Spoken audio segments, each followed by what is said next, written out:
जहिया से इंद्र भगवान झिमझिम झिमझिम कइले बाटे तब से जानला कि हमके अब पूरा विश्वास हो गइल बा, एकदम भरोसा हो गइल बा कि इनके दानव काहे हमेशा कूटत रहना और काहे हमेशा इनके ऊपर चढ़ाई कर देते रहना और हमेशा इनकर सिंहासन छीनले के कोशिश करते रहना। ऐसा अतिया ओहो लोग के साथे करत रहना। अब तो हम जान गइली। मने बतावा ये समय धान हो गइल बा और धान कटले के समय आ गइल बा। केहू केहू के कट गइल बा, केहू केहू के अभी बाकी बा। अब ऐसा झिमझिम झिमझिम बारिश करी है तो बतावा किसान के जब नुकसान होई तो का करी। जौने समय पर पानी के जरूरत रहल वो समय पे जानला कि इनहू लगे सूखा पड़ल रहल। वो समय कौनो पानी ओनी इनके लगे रहबे नहीं करे। वो समय एकदम जानला मानसून नहीं बनत रहे। सब यह कहे कि पेड़ पौधा कट जाता एकरे वजह से मानसून नहीं बनता। अभी बताओ 2-3 महीना में कौन ऐसा पेड़ पौधा लग गई कि तुरंत खटाखट मानसून बने लगा। कुछ समझ नहीं आवता। और वो समय तो इनके जानला विष्णु भगवान बचा लेते रहना। जब इनके ऊपर दानव आक्रमण करते रहना तो तुरंत पहुंच जाता ना विष्णु भगवान के लगे और कौनो उपाय लगा के दानव से इनके बचा देते रहना।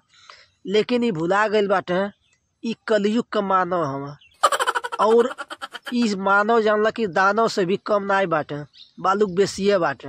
बस खाली अगर एक बार हाथे लग गईला तो जानला कि दानव से भी ज्यादा बुरा हाल करी है कलयुग का मानव। लेकिन समझ में नहीं आवता। हमरे आसमानई बा कि तुहके समझा देते प्रभु ऊपर रहा शांत रहा। जब नीचे अइले के समय होई तब हम तुहके फिर बता देबे कि प्रभु अब आवा, अब तुहार जरूरत या।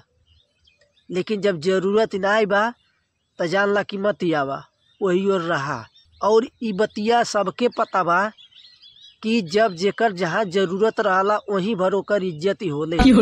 अब जैसे ये समय तुहार जरूरत नहीं बा, यहाँ धरती पे पानी की जरूरत नहीं बा।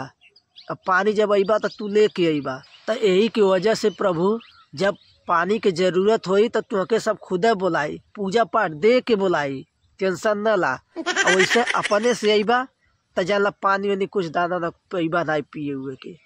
जैसा नात बात केहू के घरे जाना अपने मर्जी से जब जाना तो थोड़ा इज्जत कम होला। लेकिन जब केहू बुलावला तो बढ़िया से आदर सत्कार करी कि बढ़िया से पानी वानी पियावला। तो यही से प्रभु जब जरूरत रही तो तुहके बुलावल जाई। अब बढ़िया से पानी दाना सब कुछ इज्जत भाव मिली। अब तुहार जरूरत नहीं बा तो ऊपर पड़ल बा। ठीक बा जा।